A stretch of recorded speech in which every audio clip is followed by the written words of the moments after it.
Hello everyone. Recently we have covered the national parks of the Madhya Pradesh, and now in this lecture we will see the biodiversity of Madhya Pradesh, the biosphere reserves of Madhya Pradesh, and the wildlife sanctuaries of the Madhya Pradesh. So let's get started. Now, biodiversity of the Madhya Pradesh. Now, first MP has 3 biodiversity heritage site.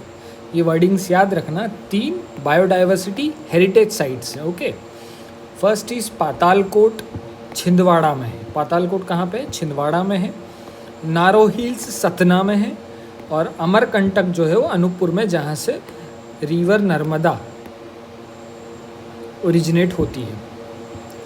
सो ये जो पातालकोट छिंदवाड़ा में है, यहाँ पर Bharia tribe रहती है. Bharia tribe, ठीक है. तो ये ट्राइब्स में हम देखेंगे. सो ये 3 प्लेसेस हैं जो बायोडाइवर्सिटी हेरिटेज साइट है, ये स्टेट की तरफ से डिक्लेयर किए गए हैं. ठीक है, ये नारो हिल्स है, ये सतना में है. अमरकंटक, ठीक है, ये अनूपपुर डिस्ट्रिक्ट में है. एंड देन पातालकोट छिंदवाड़ा में. ठीक है. Next is biosphere reserves in Madhya Pradesh. तो सबसे पहले हम देखते हैं कि बायोस्फीयर्स होते क्या हैं, बायोस्फीयर रिजर्व्स होते क्या हैं. So the biosphere reserves are the protected areas, ठीक है, meant for the conservation of plants and animals. तो ये प्लांट्स और एनिमल्स के कंजर्वेशन के लिए प्रोटेक्टेड एरियाज बनाए जाते हैं. ठीक है, यहाँ पे जो बायोडाइवर्सिटी रहती है उसका लेवल बहुत ज़्यादा रहता है.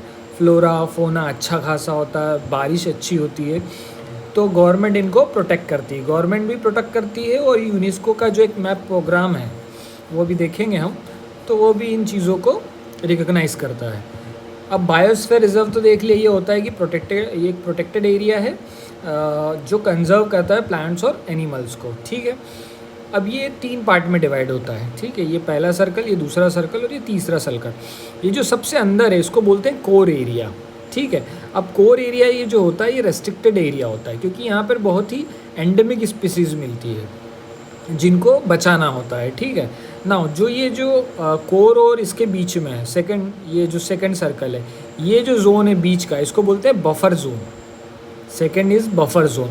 तो बफर जोन में क्या क्या हो सकता है? टूरिज़्म हो सकता है, ग्रेजिंग हो सकती है, रिसर्च और डेवलपमेंट का काम किया जा सकता है. एंड द लास्ट जोन, ये जो जोन देख रहे हैं आप, ठीक है, लास्ट वाला, इसको बोलते हैं ट्रांजिशन जोन. तो ये जो ट्रांजिशन जोन है, यहाँ पे सेटलमेंट्स हो सकते हैं और इकोनॉमिक एक्टिविटीज़ या इकोनॉमिक डेवलपमेंट प्रोजेक्ट्स यहाँ पे चलाए जा सकते हैं.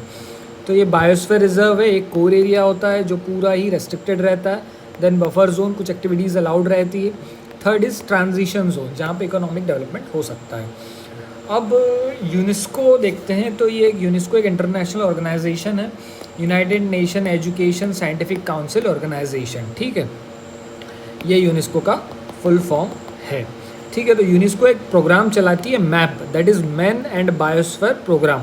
और ये 1971 के आसपास स्टार्ट हुआ था.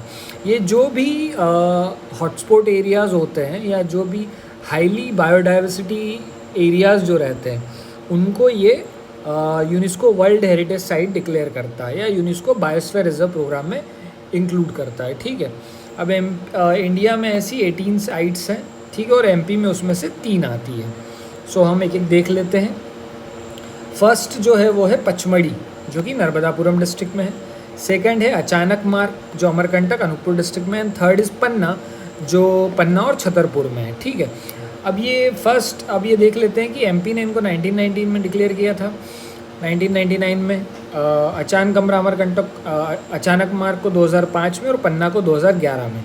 बट यूनेस्को ने पचमढ़ी को 2009 में इंक्लूड किया था, अचानक मार्ग को 2012 में और पन्ना को 2020 में. तो पन्ना जो है वो यूनेस्को के मैप प्रोग्राम में लेटेस्ट है. ठीक है.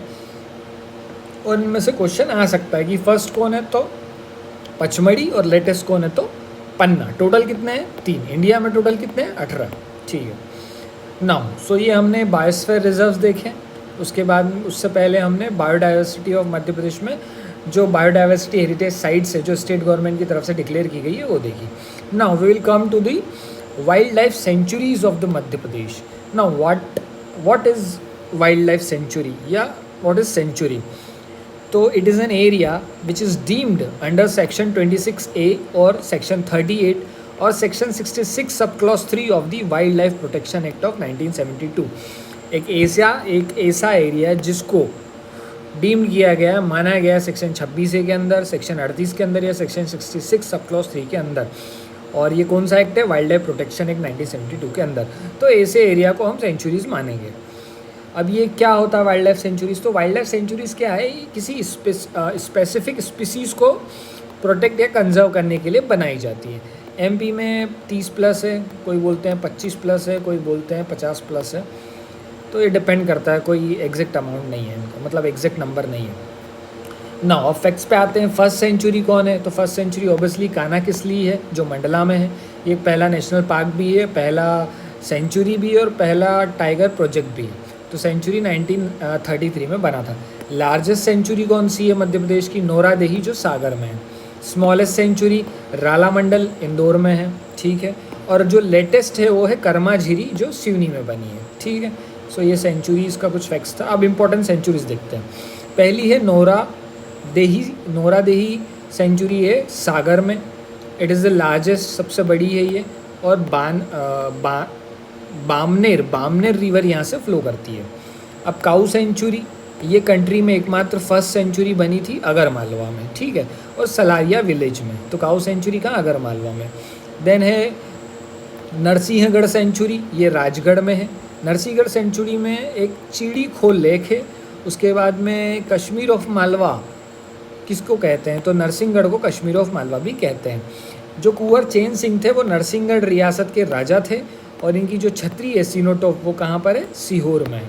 अच्छा, अब हम थोड़ा फास्ट चलेंगे क्योंकि कई सारी सेंचुरीज़ है, सबको याद करना है, तो एक एक को एक्सप्लेन करने से कोई मतलब नहीं। इंपॉर्टेंट बस उनका नाम और उनका प्लेस देख लेंगे, और अगर वहाँ पर कोई स्पेसिफिक स्पीसीज़ है जो इंपॉर्टेंट है तो वो देखेंगे, ठीक है। Next is Ratapani. तो रातापानी रायसेन में। अब रातापानी इसलिए इंपॉर्टेंट है क्योंकि रातापानी सेंचुरी ऐसी सेंचुरी है जो टाइगर प्रोजेक्ट में इंक्लूडेड है, ठीक है। और रातापानी में एक दिगंबर वाटरफॉल भी है। देन घाटी गांव ग्वालियर में है और यहाँ पर ग्रेट इंडियन बस्टर्ड या सोन चिड़ैया का कंजर्वेशन होता है। देन है रालामंडल, ये इंदौर में है, सबसे स्मॉलेस्ट है, ये भी इंपॉर्टेंट है। फॉक्स कंजर्वेशन सेंटर और वाइल्ड लाइफ अवेयरनेस सेंटर दोनों यहाँ पर हैं, ठीक है। सो नेक्स्ट इज सरदारपुर तहसील धार की तहसील है, तो धार में है।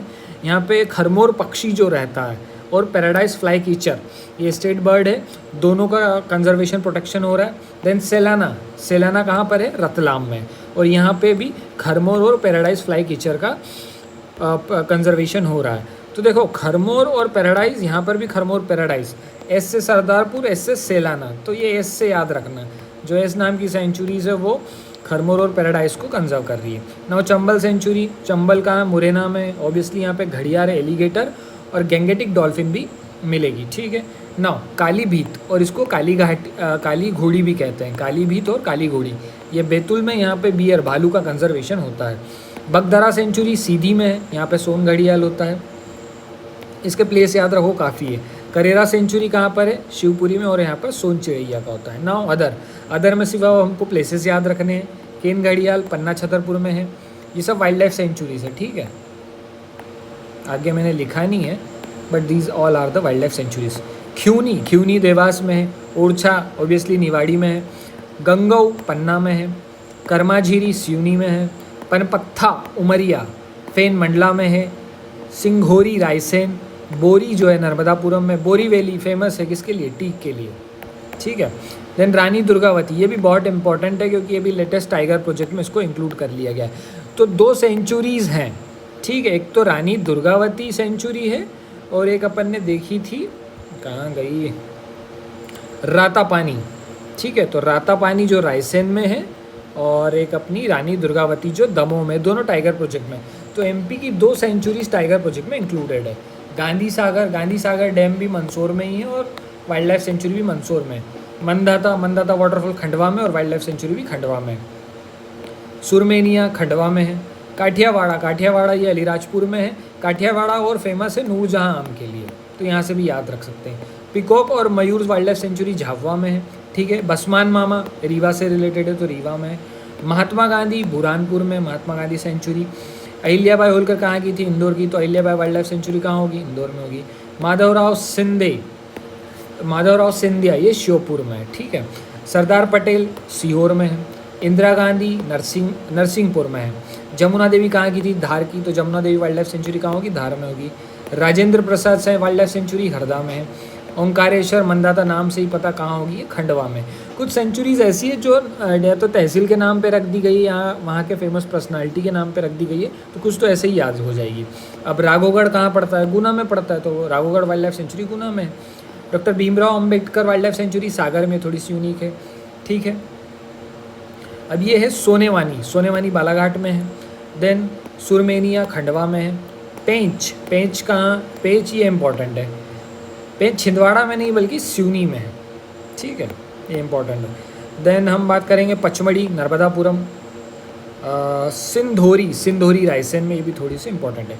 अब देखो खरमोर बर्ड का कहाँ कहाँ कंजर्वेशन होता है? सोन बर्ड का।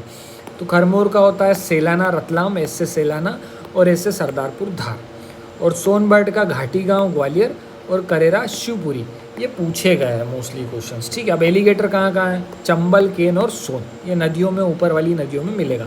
चंबल मुरैना में, केन छतरपुर पन्ना में, और सोन सीधी शहडोल में, ठीक है। So this is all about wild life sanctuaries, biosphere reserves, और ठीक है, ये हमने देखा, और नेशनल पार्क भी हमने कवर कर लिए। So thank you guys, thank you.